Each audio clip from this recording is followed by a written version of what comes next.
Hi guys, in this video I'm gonna show you how to import contacts in HubSpot. So it's so simple. Before you import your contacts, you need to make sure that your spreadsheet should look like this, because this is the ideal spreadsheet you should have. Like first name, last name are separated. You can see the email addresses, and also I have company names. So if you don't have company names or any kind of such properties, you don't have to worry about, because if you want to import them, you can go ahead. If you don't want to import them, you can do that too. So right now I just want to import the first name, last name and email addresses. So let me show you how to do that. First of all, go to your HubSpot account, and then here we need to go to this icon, and here you will see the contacts option. We need to click on it. Then this kind of page will open, and here we need to click on import. Now here you will see three options. So just like me, if you want to import from files, just click on import a file. Then here we need to click on start import, and right here you need to choose like cards, companies, contacts, what you want to import. You need to select that. Since we want to import contacts, then we'll select this option and just click on next.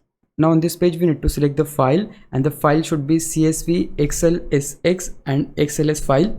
So just click on choose a file, and the file is right here. You can see, double click on the file and the file will be imported here. Then here you'll see the option choose how to import contacts. So just expand this drop down, and you'll see three options: create and update contacts, create new contacts only, and update existing contacts only.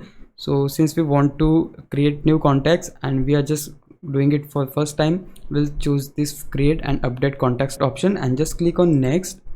And yeah, you can see they have found 0 errors because our file was so accurate, and they have created this kind of files. You can see that. So everything is checked, and they have detected every single thing. Like you can see, they have detected first name, last name, email addresses and company name. Now the main thing, I don't want to import company names. So in that case, I need to expand this drop down and just click on don't import column.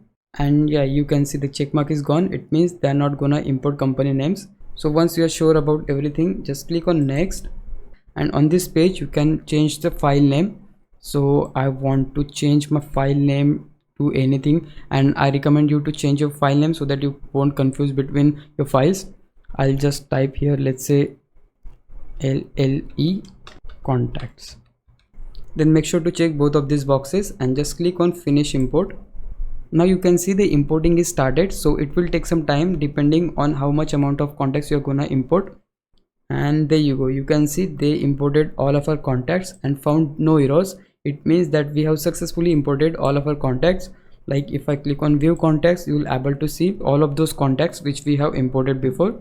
And yeah, it's that easy to import contacts on HubSpot. If you found this video helpful, please leave a like, consider subscribing my YouTube channel. I'll meet you in the next one. Bye bye.